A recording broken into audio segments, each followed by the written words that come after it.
You're listening to the Greeks Gridiron, live with Ethan Haristadoulou. Hello everyone, and welcome back again to the Greeks Gridiron. I am Ethan Haristadoulou. It is August 23rd, 2021, and today we are doing our Week 2 Takeaways episode, discussing all the big things that popped up to me and were notable going through this past second week of the NFL Preseason. Now, a lot has gone on. Some interesting stuff. I remember from my preview episode that I did on Thursday before the Patriots-Eagles game, I was talking about how I was excited to see Jalen Hurts play because, it was a good opportunity for him against a solid defense if he gets to play early on, and then all of a sudden Jalen Hurts gets pulled from the game because of a stomach illness, and a handful of other things that we're going to talk about as well. So remember, as always, if you enjoy the content, like, comment, share, subscribe, all that good stuff. And without further ado, let's start the show, shall we? The first thing that I have on tabs to talk about, and this one is pretty big for Steelers fans. I'm sure they were excited to see how it all went down, but it looks like Big Ben is back, at least for the time being. Early on in the season, he's looking good. Strong preseason debut, 137 yards, couple of touchdowns, and a key next-gen stat that popped up to me when I was going through the numbers afterwards and reading through some stuff. Apparently, he threw the deepest air, in terms of air yards ball that he's thrown since 2018, which is before he started having issues with his elbow. And, there's a lot to go into this because, one, obviously, is Ben Roethlisberger going to be able to make it through the entire season? Yes, he looks good now, but is he going to look good later on as the season progresses? Obviously, we'll have to find that out. No one will know until we get there. But also, he's working with a new offensive coordinator in Matt Canada.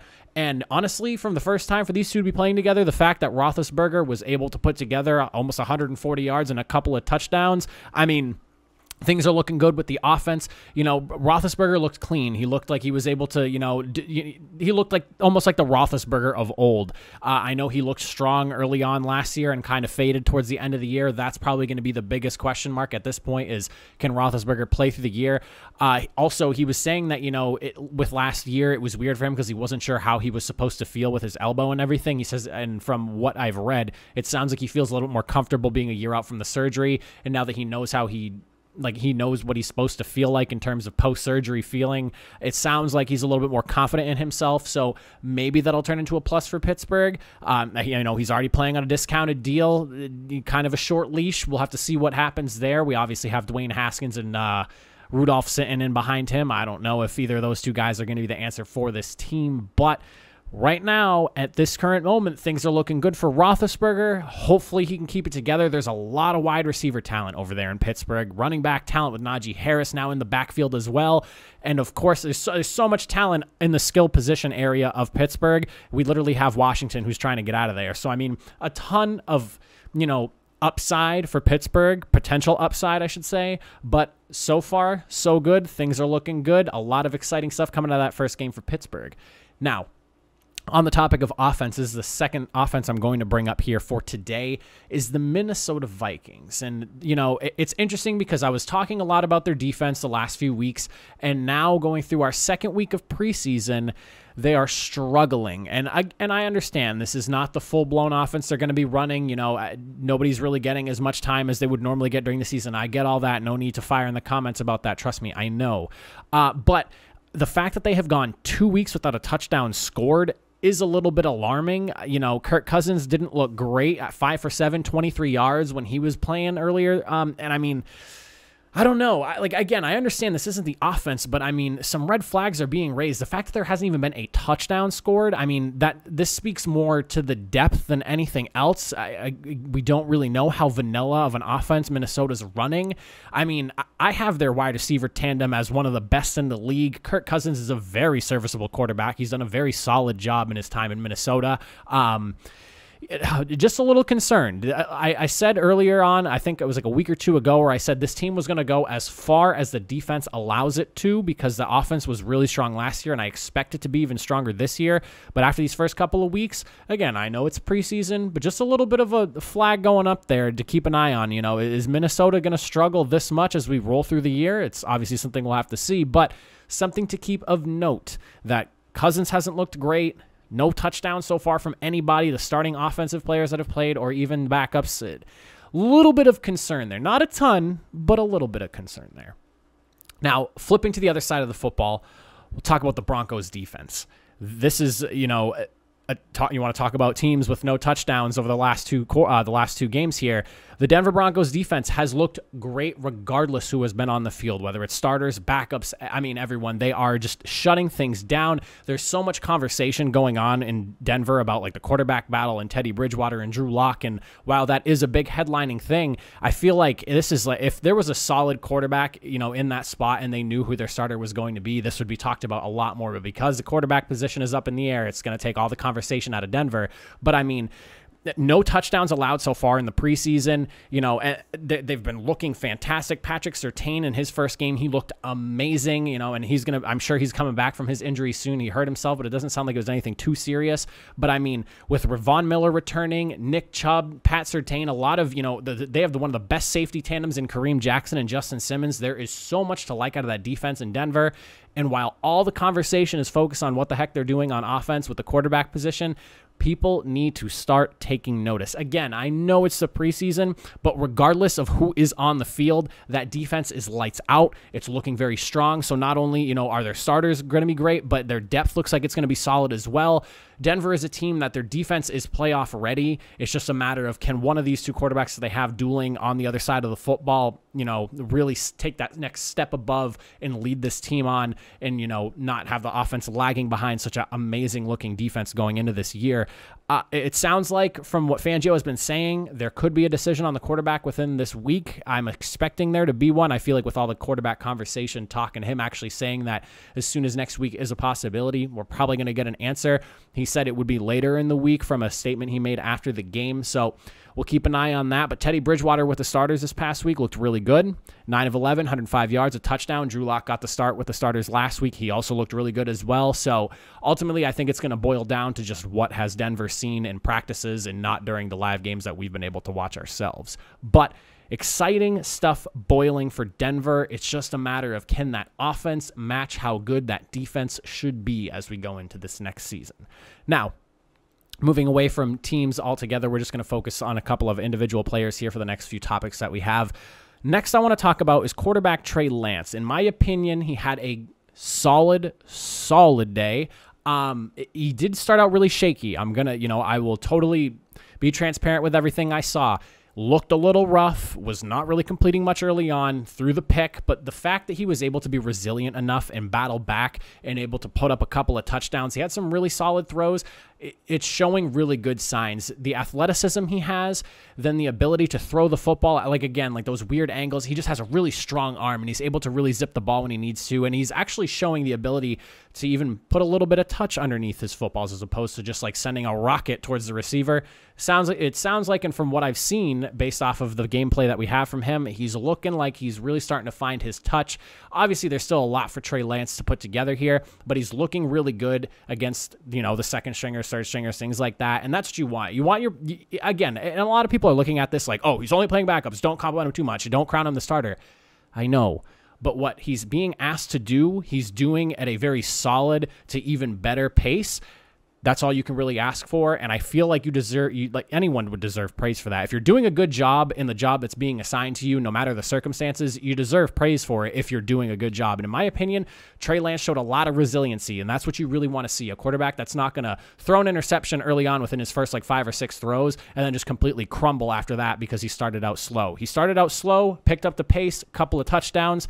Trey Lance is looking good. I'm excited. I really think he's knocking on the door for that starting spot. Jimmy Garoppolo might end up being the week 1 starter, but I feel like as each week has progressed and we've seen more and more of Trey Lance, I think he just really opens up the Mike Shanahan offense a little bit more. The Kyle Shanahan offense. I said Mike Shanahan. Kyle Shanahan offense there. It allows him to do more. And granted, we had a really small sample size of Jimmy Garoppolo this past weekend, but 3 of 6, 15 yards and a pick.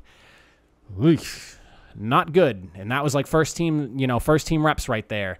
Granted, he didn't get the opportunity to come back off that, but a little ugly in my opinion. And Trey Lance, again, same position. He just had the opportunity to battle back from it. Can Jimmy G do the same? We're a few weeks away from the season.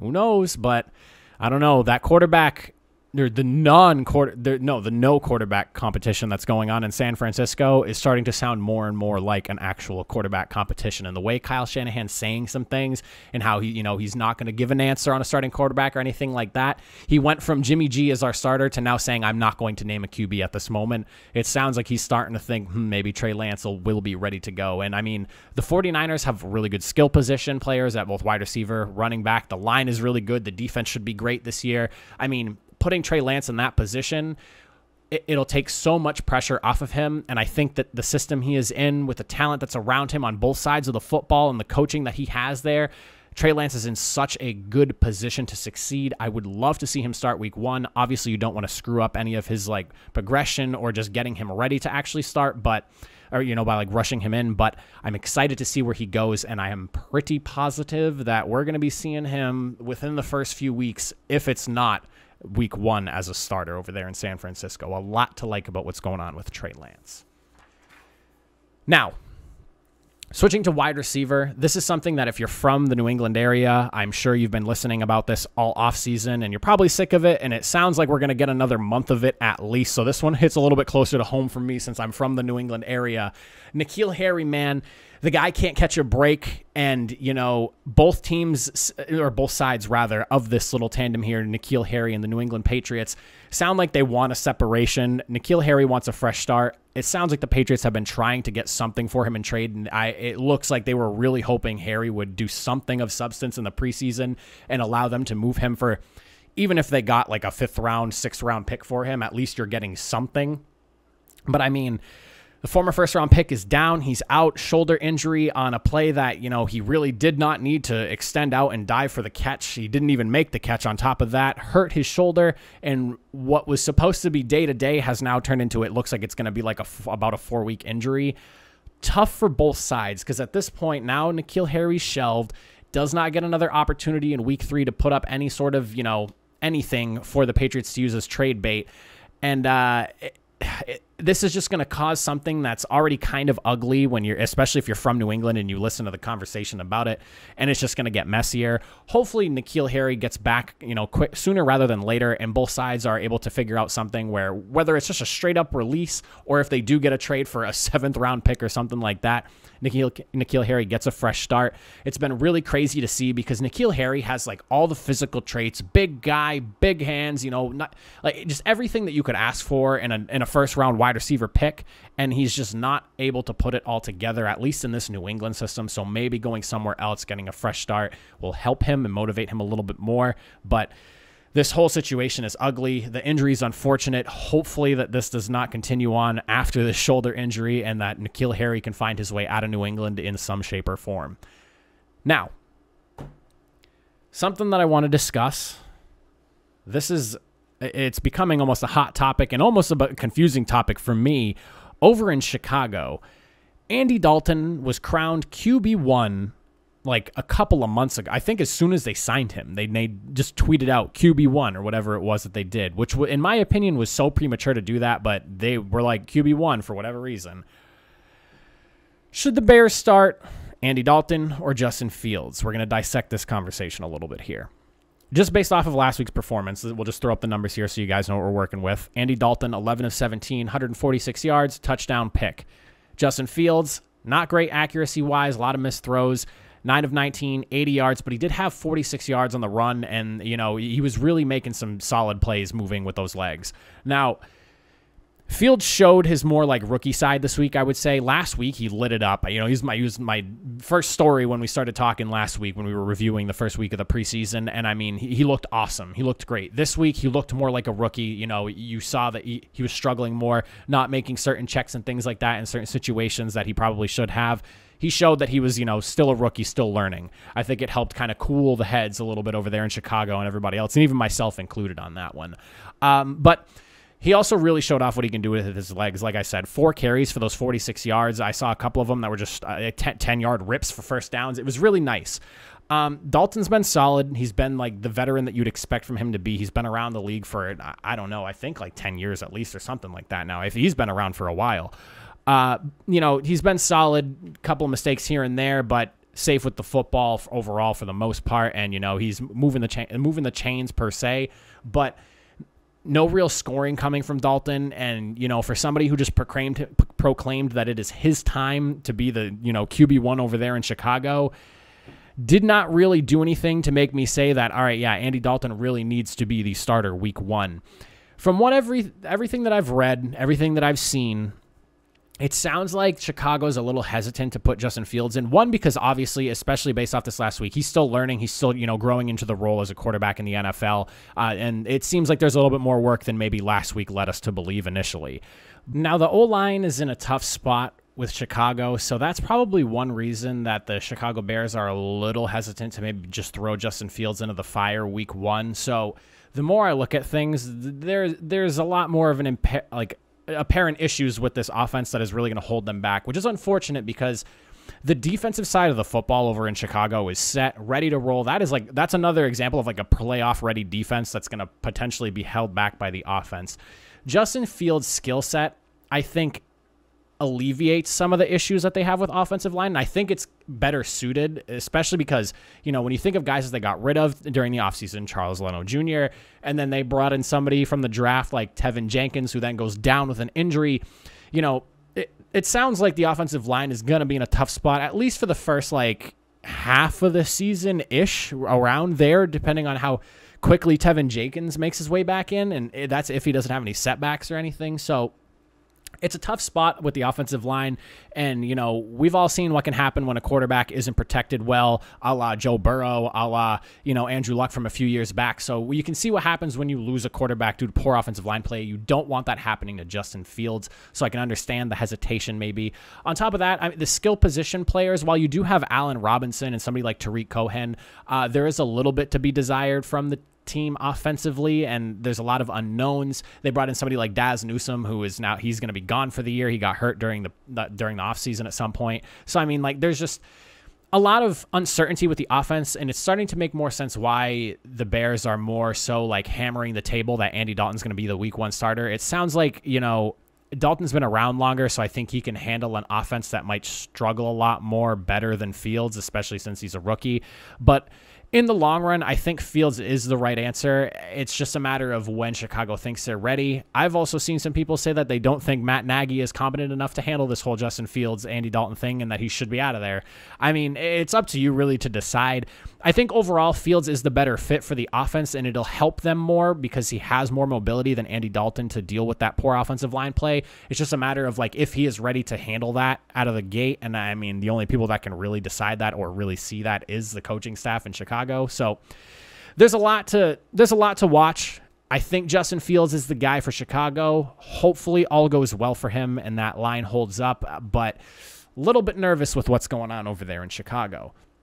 Now, in New York, a team that has struggled to really have any sort of offense, at least within the last year or so, the New York Jets. Now, let me tell you, this is exciting because, one, they have Zach Wilson. They spent money on a big-ticket guy like Corey Davis, and they are just hooking up left and right for catches. 4 of 6 passes thrown Corey Davis's way coming from Zach Wilson, caught for 70 yards. Some really good throws at that.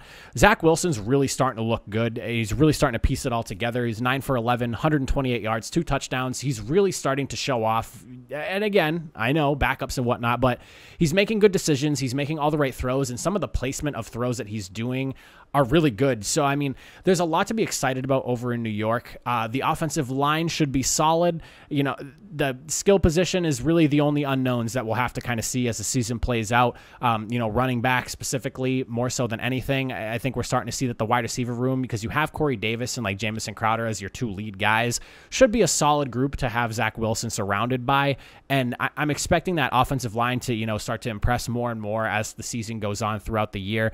The defense is really what's probably going to hold this team back ultimately. I think that the Jets defense is probably another year or two away of good structural building from the front office and head coaching and whatnot, from really fielding a team that's going to be uber competitive. But I'm starting to get excited about Zach Wilson. I'm this is the second week in a row where he's really lit it up, and in my opinion, probably and granted, Trevor Lawrence has not played a game yet. We're doing this a little bit early. Has not played a game yet, but overall, I think out of all the top 5 rookie quarterbacks, minus Trevor Lawrence, Zach Wilson has had the most consistent back-to-back weeks, and he's looked really good doing it both. So a lot of exciting things for New York to come. Hopefully that transcends and continues on into the actual NFL season, and this isn't just a product of him playing lesser talent. But, I mean, aside from, like, numbers and things like that, the decision-making, the ball placement, you know, it's looking really good over there for Zach Wilson. Now, talking the Colts a little bit here for a second, my team, struggling. The offensive line is struggling. Squeaked out another victory this week. I honestly was not expecting it to happen, but we were able to do so. The Colts are clearly a different team without their starting offensive line, Ryan Kelly and Quentin Nelson being out. Pass protection was solid. A lot of run stuffing happening, though. That's probably the biggest thing, and we all know Quentin Nelson's a bully. Probably the best guard, if not best offensive lineman in the league. I mean, the dude is an absolute mauler. And somebody like Ryan Kelly, who has only gotten better since we've had Quentin Nelson on the team. I mean, the offensive line is a unit there. Exciting to see that we're bringing back 3 different injuries in the same day. Ryan Kelly, Quentin Nelson, and Carson Wentz all bringing people in. Exciting stuff. I'm really hoping that with them coming back off from injury, especially the offensive line, more so than Carson Wentz. I'm really hoping that, you know, at least in this last game, I don't think that they're going to really get any play time for the next like couple of weeks probably, but at least having them back in practice and putting things back together, I'm hopeful for week 1 for the Colts. We're like, I think a little less than 3 weeks, like 20 days, 19 days away from the start of the season. And we've had some shaky quarterback play. I'm very curious to see how Sam Ehlinger and Jacob Eason handle having like a legit offensive line in front of them week 1, as opposed to what they've been working with so far, minus, you know, 2 big pieces of the offensive line there. That's something that we'll have to keep an eye on once the season gets here and if Carson Wentz is or is not ready.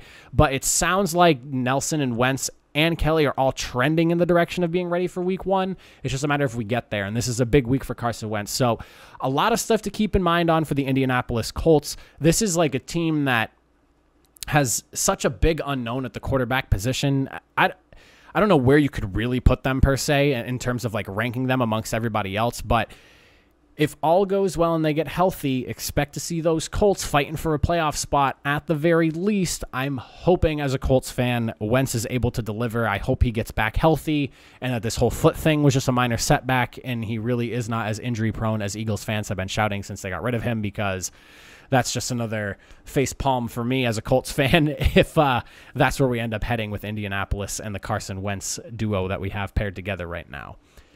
Those are pretty much all of the big takeaways that I have from this past week. Obviously, there's a handful of other things, but those are some of my like biggest takeaways that I noticed just from the games that I was able to sit down and watch. As far as a new little thing that I want to do for the show, I think that this will be an interesting thing to do, especially as we go through the regular season. I want to note like one big positive and one big negative that kind of stuck out to me going through all the games this week. And I'll start with the positive one. I want to shout out my man, Mitchell Trubisky. This dude, again, and he's had a pretty wild career. Things did not go well in Chicago. I'm very curious to see. And he's only, you know, he's vying for just the backup role in Buffalo. He's not going to be taking Josh Allen's spot anytime soon. But I'm very curious to see where his career goes post-Chicago. He looked really good. 221 yards, a touchdown against Chicago. Obviously a chip on his shoulder going up against his old team, wanting to show that, you know, hey, I wasn't the entire problem over here.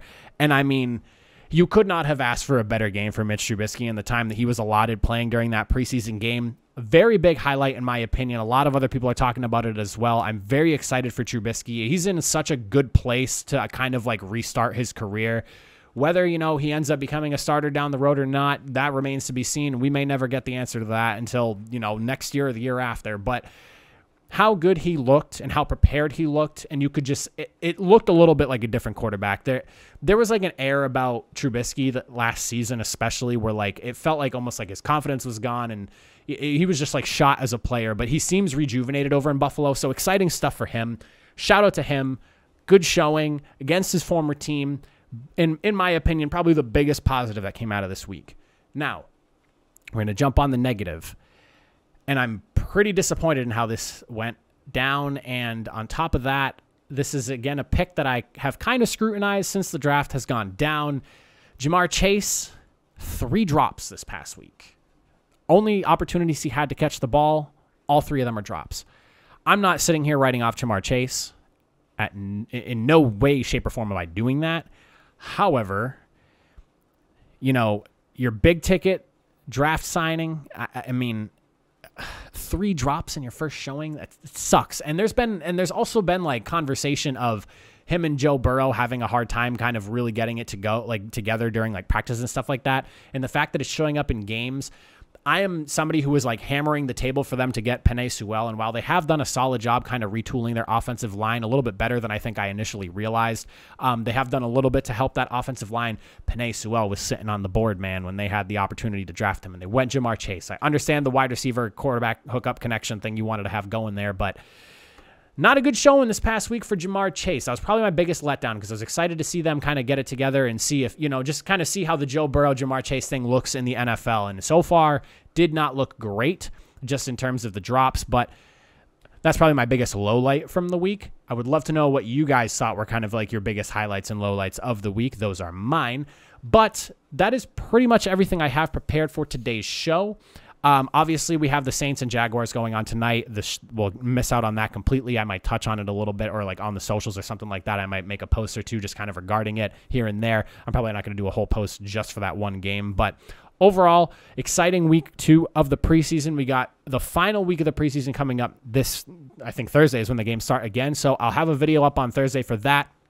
I was swamped this weekend. I wanted to be able to get a video out for you guys then, but I should have some more time this week, a little bit more free. So hopefully I can get like a 3rd video in as opposed to just this one and the one on Thursday, but we'll see what time allows. But again, if you are enjoying this content, like, comment, share, sub, all the good stuff. I appreciate you all for watching. Enjoy the rest of your Monday. Enjoy the Saints game tonight if you are watching. And if you're not watching, I don't blame you, man. It's the preseason. There's not a whole bunch going on. We're grasping at straws right now. But the season's almost here, everybody. We're almost there. I'll catch you guys in the next video. Have a good rest of your Monday.